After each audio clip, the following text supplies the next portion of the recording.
자, 여러분 안녕하십니까? 반갑습니다. 김동수입니다. 오늘은 제 경제특강 제20강이 되겠는데요. 오늘은 절세와 탈세는 어떻게 다른가? 이 절세와 탈세에 대해서 여러분 연구하는 시간을 갖도록 하겠습니다. 여러분, 대한민국의 모든 국민은요, 헌법의 38조에 보게 되면 모든 국민은 납세 의무가 있습니다. 우리나라 법 중에 최고의 법이 헌법인데요. 헌법 38조에 보면 모든 국민은 납세 의무가 있습니다. 네. 헌법 39조에 나와 있습니다. 또 헌법 제59조를 보시게 되면 조세의 세목과 세금이죠. 조세의 종목과 조세에 대한 종목, 세금의 이름과 세율은 법률로 정해야 된다. 법률로 정합니다. 법률로. 그러니까 세금에 대한 세금의 이름, 종목과 세금의 율은 법률로 정한다. 그러면 누가 정합니까? 입법기관인 국회에서 정하게 되는 겁니다. 그래서 이 조세라고 하는 것은 모든 국민은 국가 또는 지방자치단체는 어떠한 재정 수입을 조달할 목적으로 이런 법률의 근거를 두어서 어떤 과세 요건이 충족되게 되면은 국민들로부터 강제적으로 징수하는 것이 세금 아니겠습니까? 여러분, 지난 시간에 국세는 12가지가 있었고 지방세는 11가지가 있었는데요. 여러분, 국세 중에서 가장 궁금한 게 뭡니까? 세금을 줄일 수 있는 사업하는 사람들은 소득세를 줄여야 되겠고, 법인하는 사람들은 법인세를 줄여야 되겠고, 또 상속하는 사람은 상속을 받게 되는 상속인은 피상속인과 상속인 사이에 상속세를 줄여야 되겠고, 또 증여를 할 때는 증여세를 줄여야 되겠고, 우리가 부동산을 양도하게 되면 양도소득세를 내는데 어떻게 합법적으로 세금을 줄여나갈 수 있는가, 이런 것들을 여러분들이 좀 알아야 세금을 줄여나갈 수 있겠습니다. 또한 부가가치세 사업하는 사람들은 또 부가가치세를 줄일 수 있으면 최대한 줄이는 것이 바로 세금을 절약하는 건데요. 그러면 이 바로 절세라고 하는 건 뭐냐? 소위 텍스 세이빙입니다. 세금을 줄여나가는 건데요. 절세라고 하는 것은 합법적으로 합리적으로 세금을 줄여가는 것이죠. 합법적이고 합리적으로 세금을 줄이는 것은 절세라고 합니다. 바로 절세는 미덕이죠. 미덕입니다. 그러나 탈세는 안 되는 거죠. 탈세는 텍스 이베이션입니다. 탈세를 해서는 안 된다는 거. 절세는 좋은 거지만 탈세는 안 된다는 겁니다. 그러면 절세라는 것은 합법적으로 세법에 의해서 합법적으로 세금을 줄이는 거지만, 탈세는 불법적으로 세금을 줄이는 겁니다. 이건 합법이죠. 합법적이라면 이거는 불법적으로 합법적으로 세금을 줄이는 거고, 이거는 불법적으로 세금을 줄이는 건데, 여러분들은 절세를 해야만이 미덕이고, 바로 탈세는 위법행위입니다. 위법행위. 그래서 여러분, 탈세를 하면 안 된다는 거죠. 조세범 처벌법에 의해서 처벌을 받게 되는 겁니다. 그래서 여러분, 사실은 절세를 하려면은요, 사실은 세법을 알아야 돼요. 세법을 습득해야 됩니다. 세법.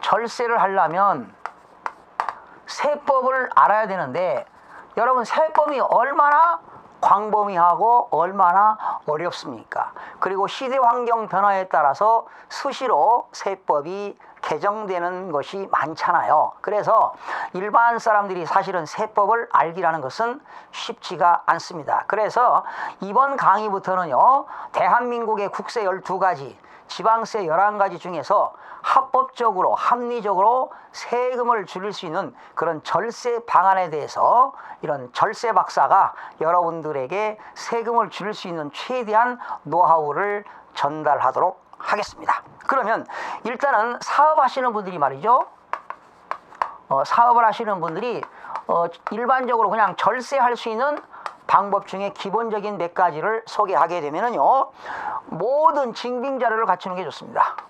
언제 어디서 무슨 일이 발생할지도 모르니까 증빙 자료를 갖추는 것이 바로 절세를 할 수가 있습니다.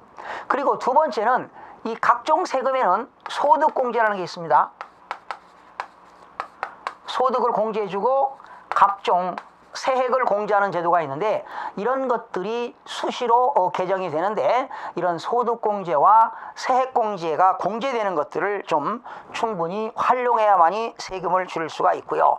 또 이 세법에는 납세 의무자들의 의무사항들이 있습니다. 그런 의무사항을 이행을 해야 공제를 받는데 의무사항을 이행하지 않으면 예를 들어서 부가가치세에서 매입세, 매출세액에서 매입세액을 빼야 세금을 내는데 매입세액 불공제를 받는 경우가 있습니다. 매입세액 불공제를 받는 경우도 있고요. 또 의무를 이행하지 않아서 가산세를 물은 경우가 있습니다.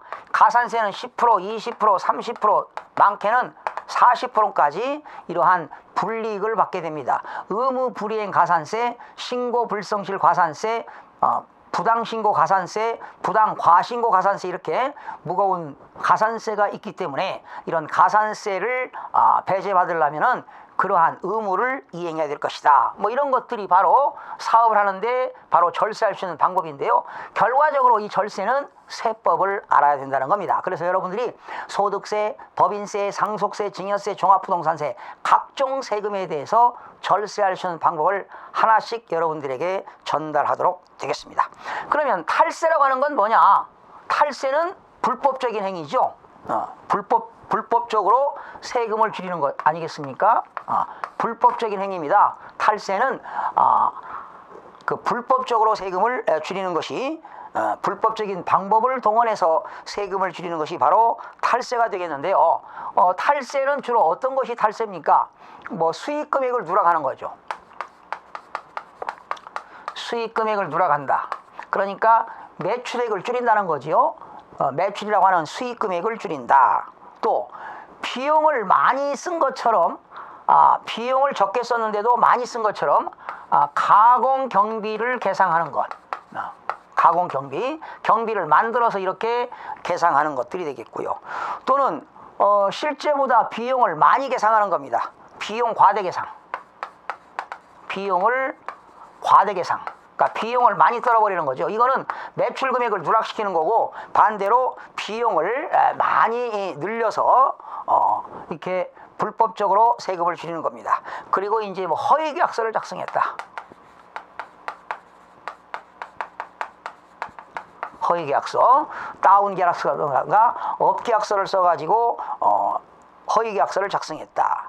또는 공문서 위조 같은 거, 공문서라든가 이런 사문서를 위조해가면서 세금을 줄이는 것은 바로 불법적인 행위로서 탈세라고 볼 수가 있습니다. 그러면 우리가 이런 탈세를 하게 되면은 어떤 처벌을 받을까요? 조세범 처벌법입니다. 조세범 처벌법 3조 규정에 의해서 세금을 탈세를 해서 세무조사 받아가지고 걸렸다. 그러면 2년 이하의 징역입니다. 2년 이하의 징역.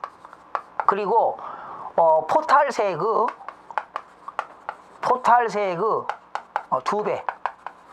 2배 이하의 벌금을 물게 됩니다. 2년 이하의 징역을 살거나 아니면 포탈세액의 2배 이하의 벌금을 물게 된다. 만약에 포탈세액이 말이죠 5억 원 이상이다. 포탈세액이 5억 원 이상이면 3년 이하의 징역입니다. 3년 이하의 징역, 그리고 포탈세액의 3배 이하의 벌금이라고 보시면 돼요. 보통 포탈하게 되면 2년 이하의 징역, 포탈세액의 2배 이하의 벌금을 물게 되고요. 포탈세액이 5억 원 이상이면 3년 이하의 징역 또는 포탈세액에 공제받은 세액의 3배 이하의 벌금을 부과하게 된다는 것을 알아두시면 도움이 되겠습니다. 그래서 여러분 이 세금은요 탈세를 하면 안 되죠. 바로 절세를 해야 된다는 건데, 절세하기라는 것은 상당히 쉽지가 않습니다. 세법을 알아야 되기 때문입니다. 그래서 여러분 앞으로 시간 나는 대로 여러분 모든 소득세, 법인세, 상속세, 증여세, 종합부동산세, 부가가치세 뭐 이런 각종 세금들을 절세할 수 있는 방법에 대해서 여러분 경제특강을 통해서 여러분들에게 메시지를 전하도록 하겠습니다. 여러분들의 많은 관심과 성원 부탁드리면서 오늘 강의를 마무리하도록 하겠습니다. 여러분 대단히 고맙습니다.